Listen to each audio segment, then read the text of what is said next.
was a holy man. And I'm sorry I never met him, but, I never went to India, so that's possibly why. Hank, every once in a while, on a Friday especially, we'll play some music from Brother Is, who was one of the most incredible singers I've heard, and I've listened to him now for a number of years. I don't know, did you ever have an opportunity to meet him in Hawaii at all? No, I didn't. I'm sorry. You missed a good one there. He's passed on, too. Livingston, Tennessee. Jerry, you're with us on Coast to Coast. Hi, Jerry. Hey, good morning, fellas. Morning. I would just like to ask Hank first. So with what he's kind of teaching here, he would think that we would not have to follow the teachings of Christ anymore to become whole or to be enlightened. Is that what he's saying? It's really about establishing connection rather than separation. He perceived that there's a new kind of religion which is coming into being. And this involves a new perspective on the nature of what we could call the all that is. See, our archaic religious views from the last 2,000 years are in serious need of an upgrade. The old traditional religious perspectives of who we are and what we are vis-a-vis the cosmos, they're really no longer serving us like they used to. In the sphere of religious thought and practice, we simply need to grow. And this is about a new spiritual complex which is coming into being. The time has come to create connection rather than separation. And the mystical experience is part of it, because at the core of this new spiritual complex which is coming into being is the awareness that each one of us can have the direct, transcendent experience of the mystic, of the sacred world that defines the shaman, that this is waiting for us out there on the trail. And it's been my experience with Western people that given a minimum of lead-in and a minimum of training, most of them can go off on their visionary adventures, listening to the drum played at a theta brainwave pattern, and then come back 20 minutes later with accounts which would pass muster at any Aboriginal campfire. So it's about the old and the new, and the synthesis of an entirely new perspective on who we are, what the cosmos is all about, and what we're doing here. This is what's coming into being in our time, and I believe it'll be the foundation for the next form of spiritual practice, which will be part of the foundation for the new cycle of ages. Well, let's go to Mike in Phoenix, first-time caller. Get him in before the break. Go ahead, Michael. Hi, George. Hi, Mr. Wesselman. Hello. First, I'd like to thank you for addressing such crucial bottom-line life and death issues. I just appreciate what you're doing for humanity. And I hear so many parallels between shamanism and Buddhism in what you're saying, and I'd like to know what you feel the most fundamental differences are and why shamanism appeals more to you. Well, if I could put it this way, shamanism is the ancient, archaic ancestor of all of our spiritual practices. Most of our mainstream religions have come into being during the last 2,000 years. Shamanism is probably 40 to 50,000, maybe even 100,000 years old. And we know this because of the rock art and the cave art, which was preserved all over the world, depicting the visionary experiences of shamans. So what's happening in our time is something that was predicted by the old prophet Black Elk. You remember the book Black Elk Speaks? Mm-hmm. It's sort of a classic in Native American literature. Before he died, back in, I think it was 1949, 1950, he predicted that with the ending of this cycle of ages, the primordial spirituality would reemerge and reestablish itself, and it would be on this foundation that the next cycle of ages would be built. That's recorded, by the way, in the book The Sacred Pipe, The 7 Rituals of the Ogallala Sioux, by Joseph Epis Brown, who wrote the second book about Black Elk's visions. Where do you get the book, The Bowl of Light, Hank? You can get it anywhere. I hate to say it, but I tend to get virtually everything I buy from Amazon now. And Amazon offers books at a tremendous discount. And so there's Amazon, there's Barnes & Noble, there are various other online ways to buy. But I also patronize my local bookstore. Well, I was going to say, there's something about going into a bookstore and browsing around and sitting down and just enjoying it, isn't it? You got it. We've just lost our Borders here in Kona. Yeah, they've closed a lot of them. So our bookstore is now a wonderful little bookstore down in the Keoho Shopping Center called Kona Stories. And they've got a couple boxes of my books, including the one I did with Sandy Ingerman a year ago.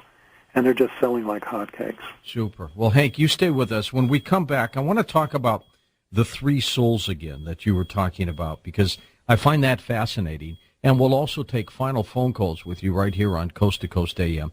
If you need to email me, well, you know that's easy. It's george@coasttocoastam.com. I'll tell you a little bit about next night's guest, by the way, Alexandra Robbins, and what we're going to be talking about on Coast to Coast AM as well. Here we are in the Midwest, dodging the storms, staying on the air, thanks to our engineering department with these incredible little generators. We'll be back in a moment on Coast to Coast AM.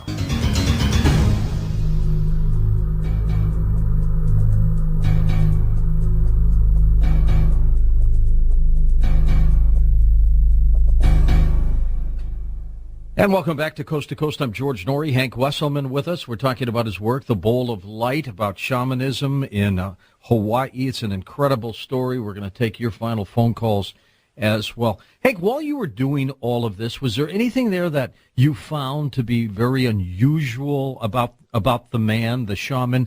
Was he somewhat mystical, or do you think he was just an average person? Well, he was a very powerful chief, for starters. And when he and I were together, when we were in connection with each other, my wife, who's quite clairvoyant, could observe the fact that a field would come into being between us, between our two physical bodies. And when that field became active, it was kind of like these were moments of grace in which his oversoul and my oversoul, his ancestors and my ancestors, it all got very crowded because they would all come in and sort of not exactly clamor for attention, but those ancestral impulses could be felt very, very strongly. And so this man was really quite unique. He carried a body of wisdom which was probably unequaled in the islands. And when he passed, he took a great deal of this wisdom with him, which is a great loss to all of us who knew him. He was a very unique man. I never met anyone in my life quite as powerful and as loving as this man.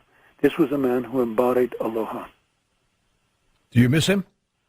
Terribly. I mean, gosh, when he passed, I had to go and teach a week's worth of classes in California, and I don't know how I got through the week. I mean, I really don't. I was, just kind of breaking down.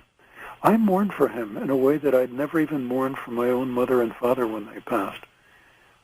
He was my great Hawaiian friend, and what came into being between the two of us, it felt very old. It's as though, all of us were together before in past lives, and this is something that other clairvoyants had perceived in seeing the two of us together.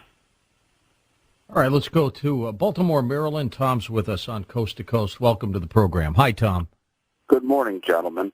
I just wanted to comment, Mr. Norrie, on your guest's opinion, suggestion about moving our thinking from our minds to our hearts.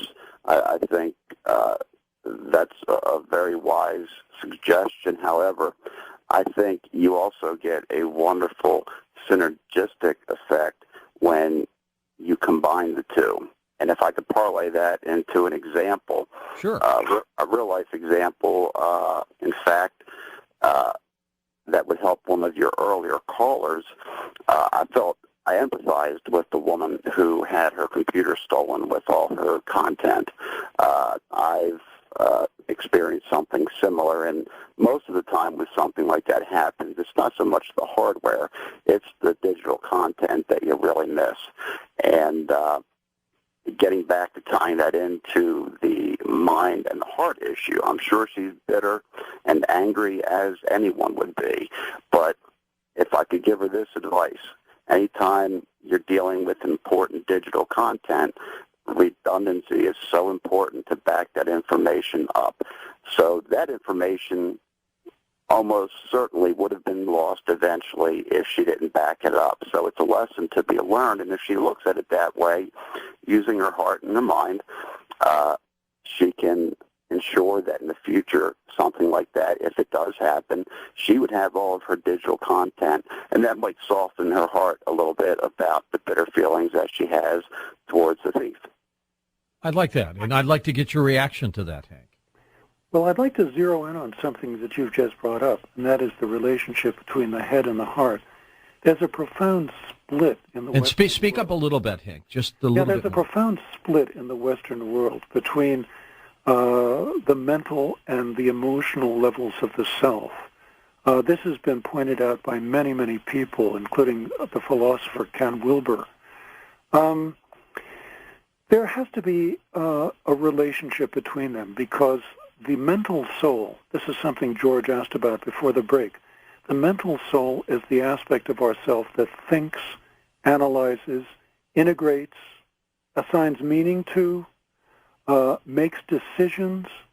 In other words, it's our inner chief executive, our inner CEO that steers us successfully or unsuccessfully through life based on the convictions or belief systems that it holds to be true. The mental soul is also the source of our intentionality and our volition, as well as our creativity. And it was Makua's impression that we're not here to drop the mental.